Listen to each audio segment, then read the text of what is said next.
사랑 앞으로, 십자가 앞으로 다시 한번 나아가는 저와 여러분이 되기를 축복합니다. 철학자 키에르케고르라는 분이 참 의미 있는 말을 했습니다. 인생은 20대에서 시작하는 것도 아니고 인생은 40에서 시작하는 것도 아니다. 진정한 인생은 십자가 앞에서 시작된다. 그렇습니다. 아무리 젊어도, 반대로 아무리 경험이 많아도, 성도가 교회를 다닌다 할지라도 십자가를 경험하지 아니하면 자연인 그대로의 삶은 모양은 바뀌었지만 지속될 수밖에 없습니다.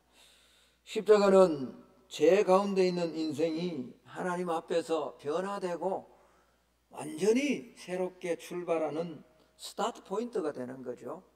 새로운 출발점이 된다라는 말입니다. 기독교는 십자가의 종교입니다. 그리스도인은 십자가를 진정으로 경험한 사람들만이 기독교인이다라고 그렇게 말할 수 있는 거죠. 예수님의 십자가를 경험하지 않았다면 종교인으로서의 삶은 가능하지만 진정한 신앙인으로의 삶은 절대로 불가능한 겁니다. 십자가는 죽음이고 사형틀이지만 이 십자가 속에는 놀라운 하나님의 생명이 담겨져 있다. 그래서 예수의 십자가 앞에 서면 교만한 자도 겸손해집니다.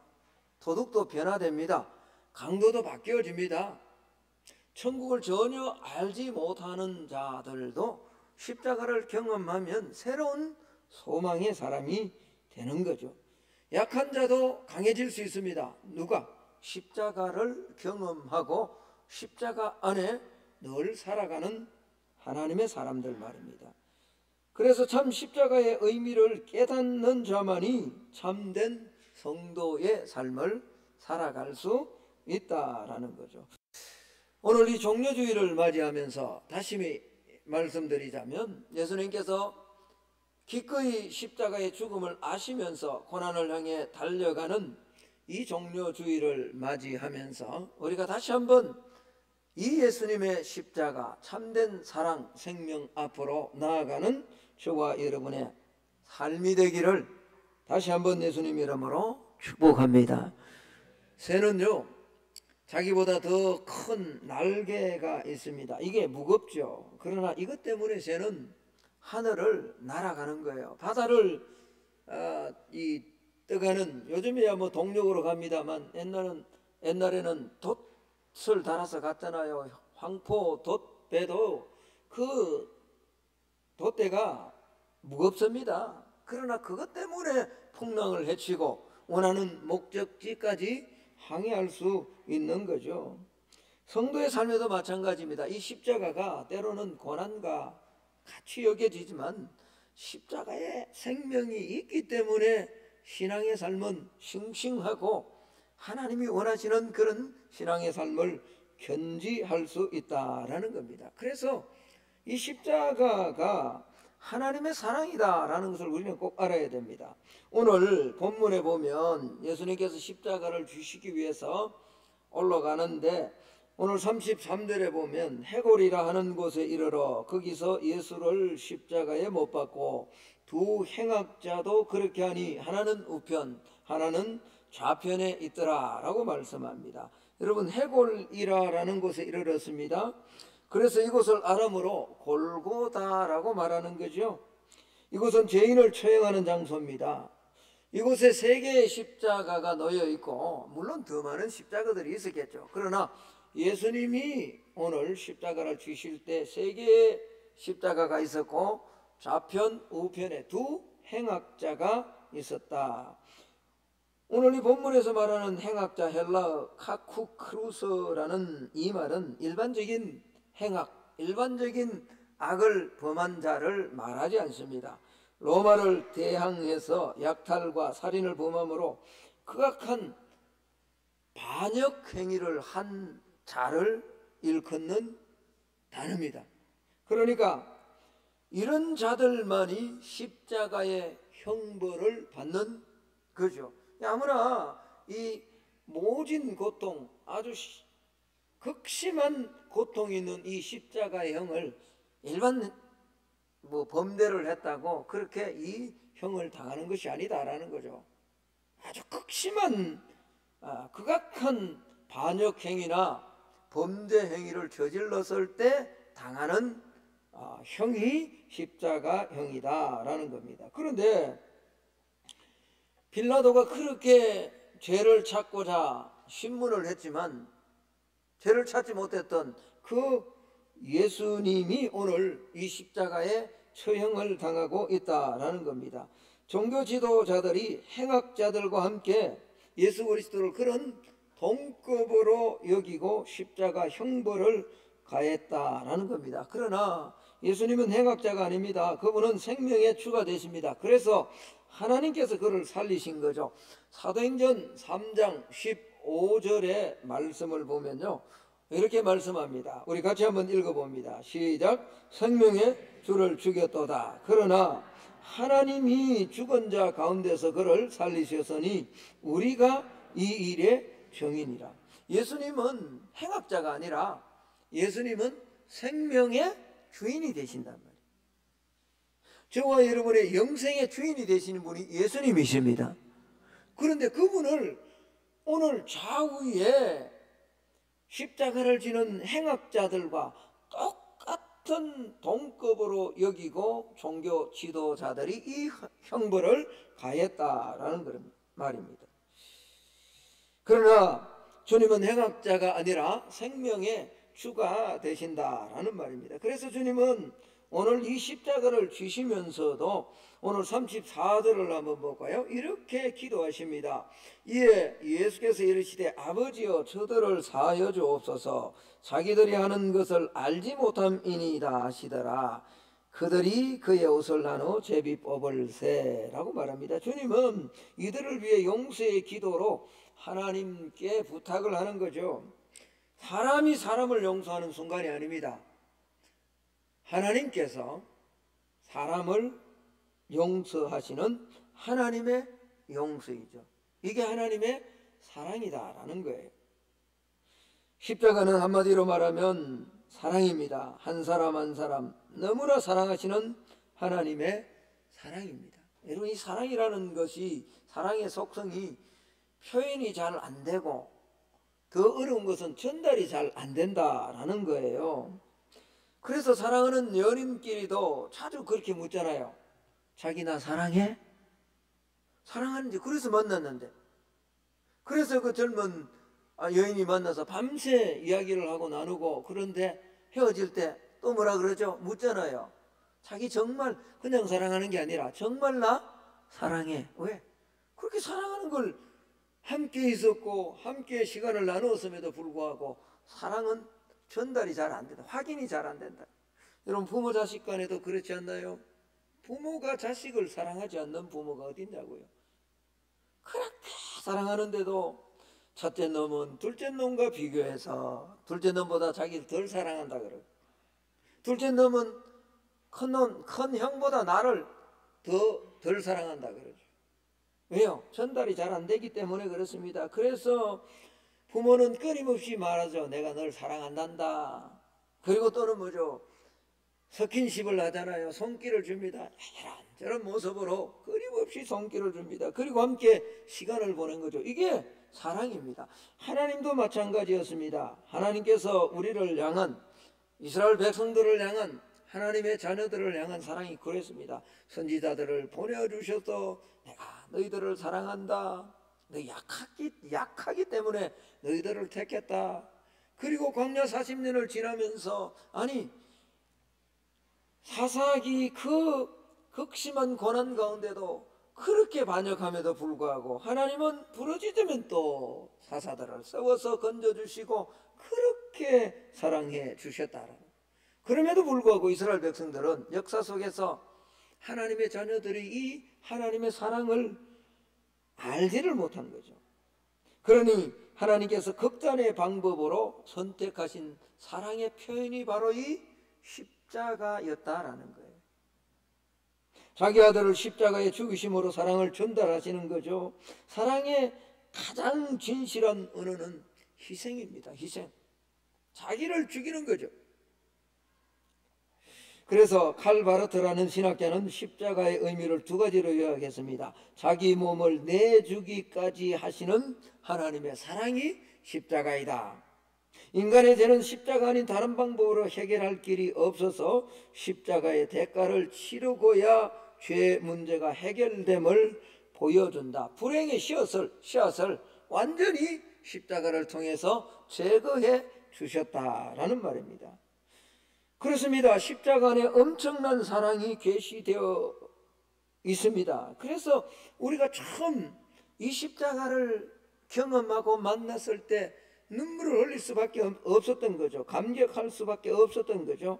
로마서 5장 8절은 이렇게 말씀합니다. 우리가 아직 죄인 되었을 때 그리스도께서 우리를 위하여 죽으심으로 하나님께서 우리에게 대한 자기의 사랑을 뭐 했다고요?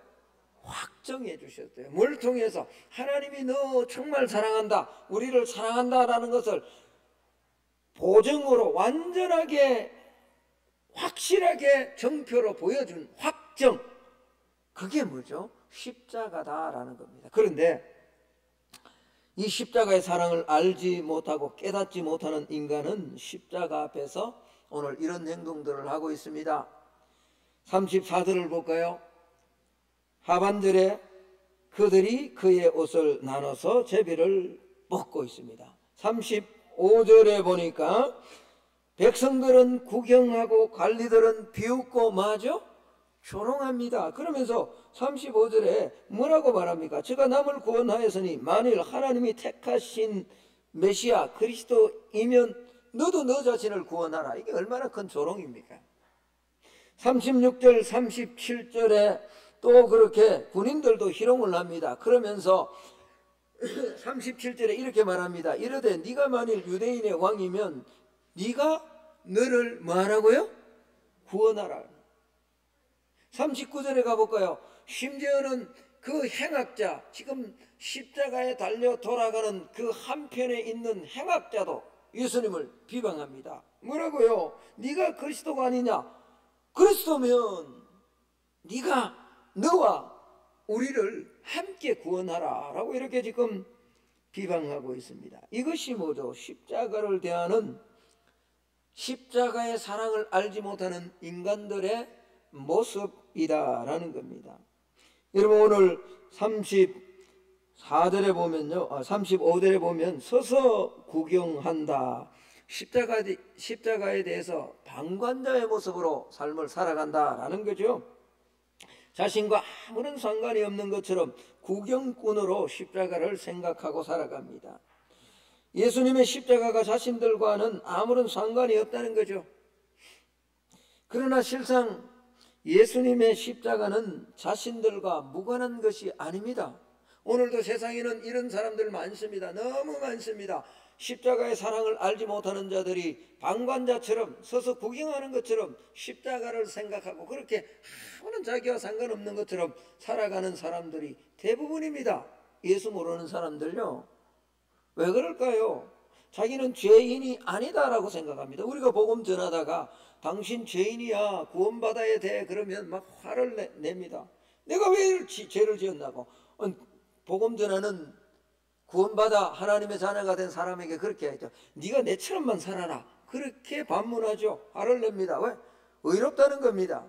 죄가 없다는 겁니다. 죄인이라 생각하지 않습니다. 그러나 모든 인간들은요, 아닌 척해도 누구나 예외 없이 모두 죄 아래 있는 자 아닙니까? 로마서 3장 10절은 기록된 바 의인은 없나니 하나도 없어요. 로마서 3장 23절에 모든 사람이 죄를 범하였음에 하나님의 영광이, 모든 사람이다. 죄가 없고 죄인이 아닌 척 아무런 십자가가 상관이 없는 것처럼 그렇게 살아가지만 실상은 그렇지 않아요. 십자가의 사랑을 모르기 때문에 지금 그렇게 살아가는 거죠. 서서 구경하는 거죠. 또 비웃고 조롱하고 희롱하고 비방합니다. 십자가가 필요하고 십자가 앞에서 감사해야 될 인간들이 십자가 속에 있는 이 놀라우신 하나님의 사랑을 깨닫지 못하기에 이런 행동을 하는 거죠. 네가 그리스도면 너 자신도 십자가에서 구원하라. 그리고 네가 메시아라면 너도 너 자신을 구원하고 나도 우리도 구원해달라라고 조롱하고 비방하고 희롱을 하고 있다라는 겁니다. 여러분, 예수님은 메시아가 아니라서 십자가 처형을 당하는 게 아닙니다. 예수님은 능력이 없어서 십자가 처형을 당하시고 있는 것이 아닙니다. 반대죠. 예수님은 메시아이시기 때문에 지금 십자가를 주시는 거예요. 메시아는 인류의 죄를 지고 죽어야 된다라고 수많은 선지자들을 통해 하나님이 예언하셨습니다. 말씀해 주셨습니다. 그래서 예수님은 어린 양이 되어서 죽으려고 이 땅에 오신 거죠. 주님은 구원받아야 될 그런 존재가 아니십니다. 주님은 자신이 살아야 할 존재가 아니라 자신을 죽는 데 내어 주어서 죽은 자를 살리시는 분이 우리 주 예수 그리스도이십니다. 그래서 우리가 살아난 거잖아요. 우리는 지금 죽어야 돼요. 죽어서 여전히 오늘 방관하는 자들처럼, 희롱하는 자들처럼, 조롱하는 자들처럼, 비방하는 자들처럼 그렇게 십자가와 상관없이 살아가야 될 존재였지만 주님이 십자가를 주셔서 죽으심으로 저와 여러분이 살아난 거잖아요. 그래서 이사야 선지자는 이렇게 예언한 거예요. 이사야서 53장 4절 5절 6절입니다. 그는 실로 우리의 질고를 지고 우리의 슬픔을 당하였거늘 우리는 생각하기를 그는 징벌을 받아 하나님께 맞으며 고난을 당한다 하였노라. 그가 찔림은 우리의 허물 때문이요 그가 상함은 우리의 죄악 때문이라. 그가 징계를 받음으로 우리가 평안을 누리고 그가 채찍에 맞음으로 우리는 나음을 받았도다. 우리는 다 양 같아서 그릇 행하여 각기 제 길로 갔거늘 여호와께서는 우리 모두의 죄악을 예수님께 담당시켰다고. 예수님 오시기 600년 전에 그렇게 예언하셨어요. 그 예언하신 것처럼 보라 세상 죄를 지고 가는 하나님의 어린 양이다 라고 말씀하신 것처럼 예수님은 죽기 위해서 살기 위해서 오신 분이 아니라 생명을 내어주심으로 살리시기 위해서 이 땅에 오신 그리스도라는 거예요. 그렇습니다. 예수님은 살리시려고 세상에 오신 분입니다. 요한일서 4장 9절은 이렇게 말씀합니다. 하나님의 사랑이 우리에게 이렇게 나타난 바 되었으니 하나님이 자기의 독생자를 세상에 보내심은 그로 말미암아 우리를 뭐하리 하십니다? 살리리 하십니다. 그로 말. 우리가 살아나는 방법은 이 땅에 다른 어떤 방법도 없습니다. 예수님 외에는 길이 없습니다. 예수님 외에는 생명을 얻을 방법이 없습니다. 그러나 사람들은 예수님을 누군가가 살려주지 않으면 안 되는 인간으로 본 거예요. 예수님의 십자가를 알지 못한 거죠. 그래서 베드로도 사도행전 3장 17절에 그렇게 증언을 했습니다. 형제들아 너희가 알지 못해서 그리했다.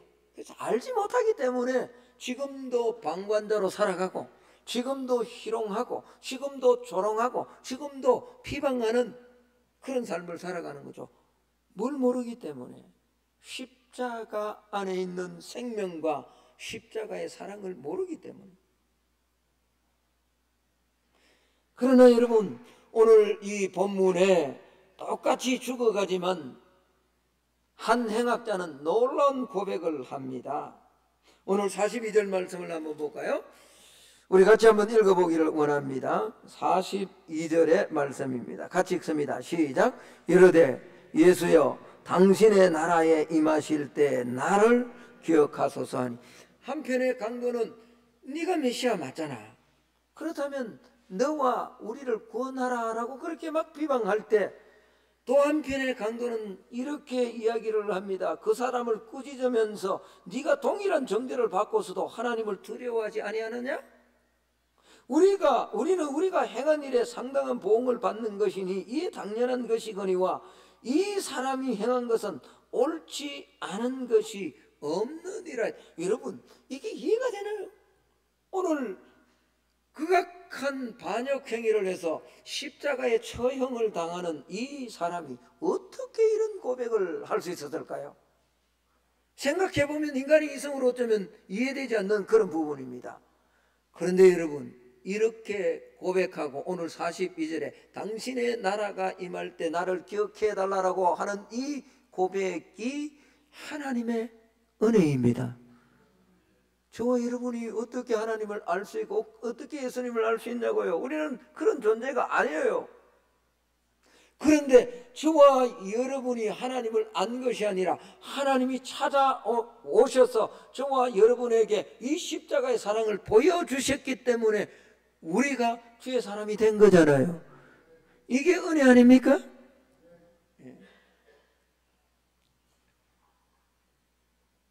우리 모두는 어쩌면 오늘 이런 고백을 하고 오늘 이런 고백 앞에 예수님께서 43절에 이렇게 선언을 하십니다. 이 십자가에 대한 믿음과 고백에 대한 예수님의 용서와 구원이 선포되고 있습니다. 예수께서 이르시되 내가 진실로 내게 이르노니 오늘 네가 나와 함께 낙원에 있으리라 하시니라. 여러분, 우리 모두는 이런 십자가의 은혜를 경험한 자들입니다. 이 놀라우신 십자가의 은혜에 감격해서 눈물도 다 흘렸던 자들 아닙니까? 그런 경험이 다 있지 않습니까? 자, 문제는 그렇다면 지금 나의 신앙의 모습은 어떠한가라는 겁니다. 여러분, 십자가의 은혜가 지금도 현재 진행형으로 계속되고 있습니까? 아니면 십자가의 은혜가 과거적 경험의 사건으로 끝나버렸습니까? 이 십자가에도 아무런 감동이 없습니까? 다시 하나님의 사랑의 십자가 앞으로 나아가는 이번 한 주간이 되기를 예수님 이름으로 축복합니다. 십자가 앞으로 나아가요. 가끔씩이라도 주의 십자가를 깊이 묵상할 수 있기를 축복합니다. 그럴 때 하나님이 나를 얼마나 사랑하시는지를 깨닫게 되는 겁니다. 성도는 십자가 밑에서 하나님의 사랑을 알게 된 자들이잖아요. 내가 이렇게 살다가 죽을 수밖에 없는데 죄악을 먹고 마시며 그렇게 세상 사람들이 달려가는 그 길, 그 멸망의 길이 진짜인 줄로 알고 그 가짜를 진짜로 생각하고 달려가다가 마지막에 아무런 소망 없이 멸망의 길로 떨어져야 될 자인데 하나님이 아들을 보내셔서 십자가로 나를 구원하시고 내게 이 놀라운 은혜를 베풀어 주셨다는 이 놀라운 십자가의 사랑을 우리는 경험하고 얼마나 울었냐고요.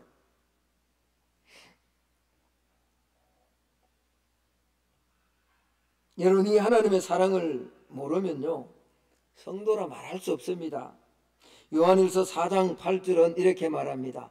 사랑하지 아니하는 자는 하나님을 알지 못하나니 이는 하나님은 사랑이십니다. 그래서 사랑이 없으면요, 십자가의 사랑을 모르면 아무것도 아닙니다. 그래서 고린도전서 13장에 사랑이 없다라는 이 말이 얼마나 중요해요.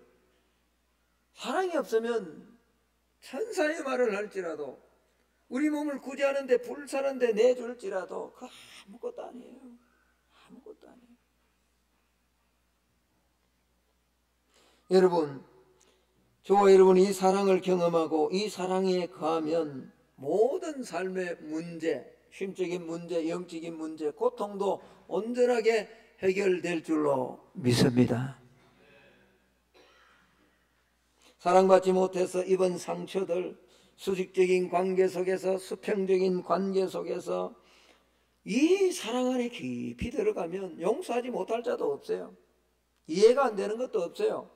부부지간의 문제, 여러분이 직장에 가서 여러분을 괴롭히는 상사들과의 문제, 여전히 사업 안에서 힘들어하고 해결되지 않는 그런 문제, 십자가 안에 한번 들어가 보십시오. 깊이 들어가면 이게 다 이해가 되고 다 해결된다고요.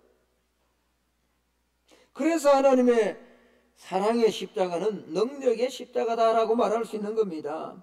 십자가의 사랑의 능력은 어떤 고장난 것도 다 고칠 수 있는 겁니다. 그래서 오늘 먼저 사랑을 받은 저와 여러분은 이제 사랑의 사람으로 살아가야 되는 거예요. 자, 오늘 요한복음 13장 34절 35절의 말씀을 한번 읽어보기를 원합니다. 같이 한번 읽습니다. 시작. 새 계명을 너희에게 주노니 서로 사랑하라. 내가 너희를 사랑한 것 같이 너희도 서로 사랑하라. 너희가 서로 사랑하면 이로써 모든 사람이 너희가 내 제자인 줄을 알리라. 우리가 먼저 십자가를 경험해야 돼요. 과거적 경험에서 끝나는 것, 과거적 사건에서 끝나는 것이 아니라 십자가는 여전히 하나님의 사랑이다. 그 안에 용서가 있고 그 안에 나를 구원하신 하나님의 사랑이 있음을 현재 진행형으로 경험되어진다면 그 사랑을 받은 내가 그 사랑을 가지고 서로를 사랑해야 된다. 이 사랑함이 없으면 세상 사람들은 우리가 예수님의 제자인 것을 알 수가 없대요. 제가 말씀을 드렸잖아요. 세상 사람들 교회 잘 몰라요. 어떻게 하는 줄 압니까? 저와 여러분을 통해서 알아요. 지금도 제 친구는 교회 헌금 나오는 거 제가 다 가져가는 줄 알아요. 그렇게 친한데 몰라요. 몰라. 그들이 예수를 보는 것은 무슨 성경책을 통해서 진리를 통해서 설교 말씀을 안 해요. 우리가 서로 사랑하는 것을 통해서 내가 십자가 앞에 십자가를 경험하고 용서받은 그 사랑을 가지고 부부지간에 부모 자식 간에 성도들 간에 서로 사랑할 때 이로써 우리가 예수님의 제자인 것을 세상은 알게 된다는 거죠. 여러분, 이 십자가의 용서와 십자가 안에 있는 하나님의 사랑은 가장 먼저 저와 여러분의 가정 안에서 실천되어야 될 줄로 믿습니다. 가장 사랑을 표현하기 힘든 대상이 누군지 알죠? 지금도 우리 아내는 내가 사랑하는지 물어요. 힘들어요 이게. 사랑해야 된다고. 십자가의 사랑으로 가정 안에서 실천돼요.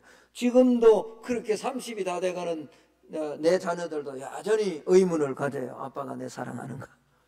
가정 안에서 실천돼야 되는 거예요.